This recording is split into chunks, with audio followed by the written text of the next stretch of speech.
What's up, nerds and nerdettes and wee little nerdlings all? Your buddy, Big Johnny G from Two Gun Pixie Presents Legendary Gaming is back again with another Midday Monologue. So as you all know by now, sometimes during my lunchtime, I'll come out and if I have something on my mind pertaining to the world of tabletops, I will talk about it here. And that's what I'm doing right now. And what I want to talk about is very important to me personally, though not to every single board game geek out there, but what's important to me is theme. I love a good theme in a game. I like to know what the game's theme is. I like to know what it's about. You know, it makes me feel like I'm more involved in the game. Well, maybe not more involved in the game, but it makes me feel like it gets me deeper into the game. Definitely, that whole suspension of disbelief thing, like when you go to the movies or you see a really good television show and it just kind of sucks you in. To me, board game themes, that's exactly what it's about. Now, there's some board game themes are a deluge, all right? I mean, can we have more zombie or Cthulhu-based games? There's tons of sci-fi games. There's tons of fantasy games out there. These are some of the biggest selling themes in the board game market today.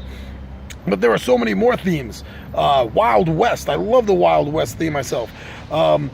Which is, you know, hit or miss. It's so-so. There's not as little as I thought there was originally. If you know where to look, you'll see that there's quite a few. But there are some themes, or as I like to call them, genres, that remain largely untouched by the board game companies.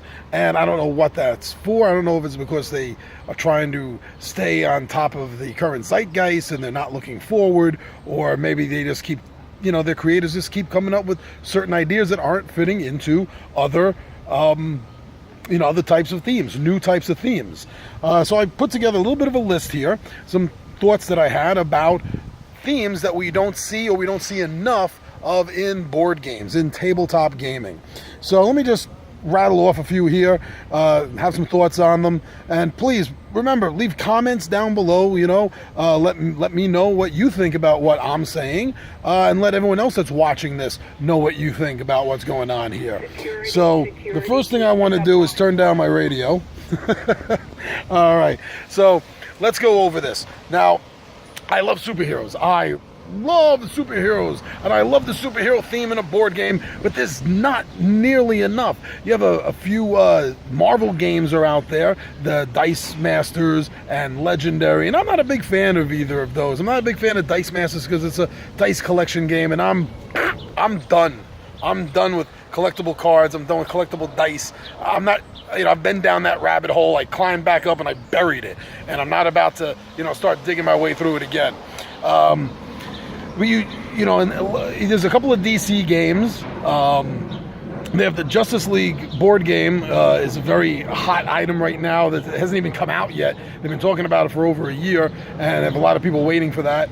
But outside of Marvel and DC, you don't see a lot. It's almost like a lot of companies are afraid to try to jump in with something original or something that's not one of the big two. There's a few exceptions. The Villains and Vigilantes card game, which is based on a highly popular 1980s role-playing game, Villains and Vigilantes, which was originally published by Fantasy Games Unlimited. And now it's there's another role-playing game, a new one, a third edition of it now, being published by, I think it's Monkey House.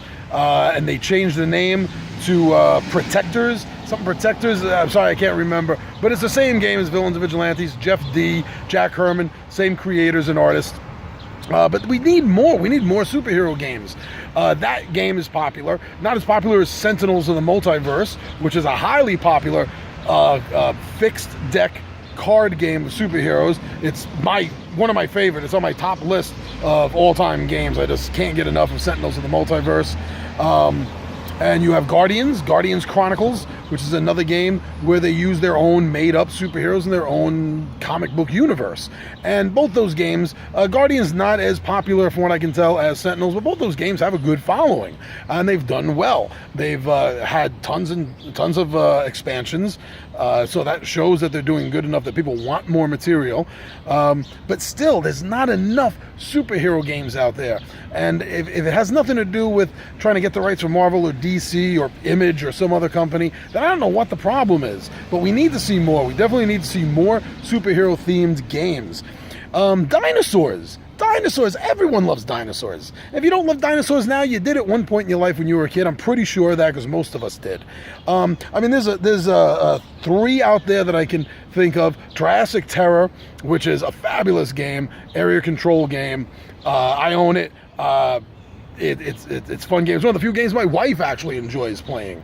And I like it because it's an area control game where if somebody gets the area that you want, you can eat them. How much fun is that? You can send the T-Rex in if you get control of it, or the Velociraptors, or the Pterodactyls, and you can swoop in and you can eat them and open up that space, and hopefully no one takes it before your next turn, and boom, you zoom in. I love that. A game where you eat your opponent. Awesome. I know there's Dominant Species, which I don't own and I haven't played, and there's another one, Evo, but there's not a lot. There's not a lot of games based on dinosaurs. Maybe it's because, as far as we understand through science, dinosaurs were not consciously thinking creatures like we are, so it's kind of hard to depict that in a game. Well, you know, most games need decision making. I don't know. I'm just reaching at straws here. I don't know why there's not more dinosaur games. Hold on. Let me see if I can move this over.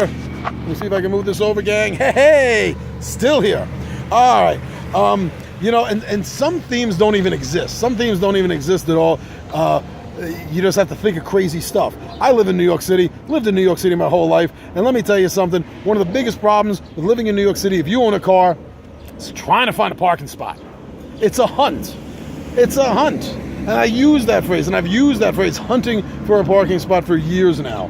I don't know how that would translate into a board game, but I think trying to find a parking spot can be, if worked out by someone a bit smarter than me when it comes to designing games, might make that fairly interesting. And that wouldn't be local just to New York. I know wherever you live that you're watching this, there's a pretty good chance that either your direct neighborhood or a near enough one that you go to, friends, family live in, parking is really difficult. So this is a concept, an idea that will feel at home to most people, unfortunately.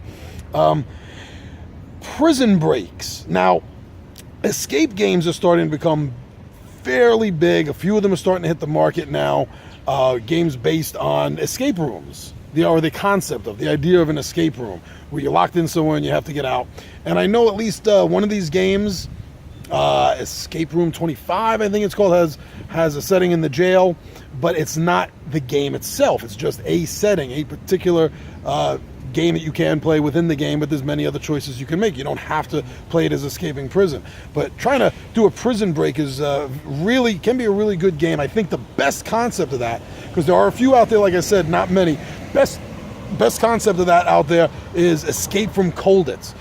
There's a 75th anniversary edition of that out by Osprey Games, and I own it. I've reviewed it. It is a fantastic game. I love that game so much, with one person playing the German soldiers and the other players each playing one of the Allied forces, and you got to get you guys out of there. You got to escape, and it's based on a real story that really happened to a Major Reed during World War II. He was one of the few that escaped it and stayed escaped. There's a few others escaped it, but they always got caught. He was one of the very, very few that actually escaped for good.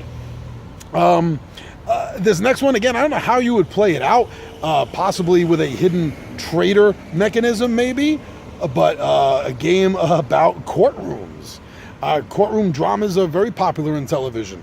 I think the transition of it to a board game, if done correctly, might make a very interesting new theme, new genre for board games. But again, like I said earlier, it's going to take someone with a lot more intelligence than me in designing board games to think of this. But I'm just pitching out right now themes, genres, concepts for the games themselves. Now, here's something that I actually know something about firsthand, and that's paranormal investigation. Yes, your buddy Big Johnny G, besides reviewing board games, and this hasn't come up before, which is why I haven't mentioned it, but I'm a paranormal investigator as well. Me and Tommy V run the MIST Society, Metaphysical Investigation Search and Test Society, and we've been doing this for almost 10 years. We go around, we investigate alleged sightings of ghosts. And without getting into my own personal history about it, which could could be a vlog all on its own. Let me just say that I don't recall seeing any games at all about being a ghost hunter, about being a paranormal investigator. I think it would probably best work as a sort of rummy style game or set collection game where you're trying to collect enough sets to act as proof of the game. It might work good using a rule mechanic similar to the Shoot Again games that I recently, me and the 20-Sided Warriors did a review and a 20-Sided Shots for, and that was called Conspiracy. And there's another new one coming out, Bigfoot versus Yeti. If you use those same mechanics, I think a paranormal ghost hunting style game could work. But I haven't seen not one of those at all. And if you think about it, it's still a very popular television genre. There's still a lot of shows that have been on for a few years, like Ghost Hunters, that show that there is a maintained, sustainable, viewership in this, that there are fans, that's a better word, that there are fans of this subject. So why not try turning it into a board game? When I was a kid, I did have the board game from Walt Disney's Haunted Mansion. Not really the same thing, but that was a really fun game. Board had dials on it and they turned around, and I love that game. What about post-apocalyptic? Now, we're starting to see a few games come out now with the post-apocalyptic theme, though. Still not a lot. I'm going to mention a few. It's probably not all of them. If you can think of any more, put them down in the comments section. But like Salvation Road and Armageddon, Post-Human, and Defenders of the Last Stand are 4 games that I know of that fit into that whole post-apocalyptic genre. You could say Z-Apocalypse does too, but I kind of set that not as an apocalypse game, but as a zombie theme, a zombie genre game. The last 2 that I thought of real quick, one of them, Medical Operation. Yes, we all, most of us, I imagine anyway, played Operation as a kid. The kid's game Operation. When you touch the side, his nose lights up and he makes that sound. But what about a more pandemic version? An adult, a more grown-up version of something like medical procedures, surgical procedures.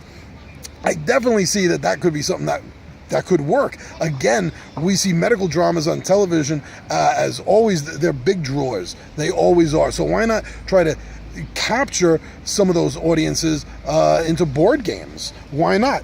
And the last one actually came to me because of an old PlayStation game I couldn't get enough of, that I loved. And that was a game called Gladius. And in Gladius, you were gladiators in this Romanesque type of world. It wasn't set in the past. It was a little bit more fantasy, but not overly so at all. Instead of having powers, they had moves. They had special moves that each different troop would be a specialist in. And that was a really fun game. I for a while, I couldn't stop playing it. But I don't recall seeing any games of purely gladiatorial combat in that style. Not sci-fi orientated, just sort of old world, maybe it's a slight touch of fantasy in it. But I think that could be a fun game too. But those are some of the games that I've been thinking of, styles of games, themes, genres of games. If you can think of anything, then just let me know. You can put it in the comment down and below, and we'll talk about it. I'd love to talk about it some more. So this is your buddy, Big Johnny G from Two Gun Pixie Presents Legendary Gaming. Don't forget to check us out on Facebook, Instagram, Twitter. We have a Zazzle page with some really great nerdy t-shirts and hats and mugs and even an apron. All right, so I am out of here.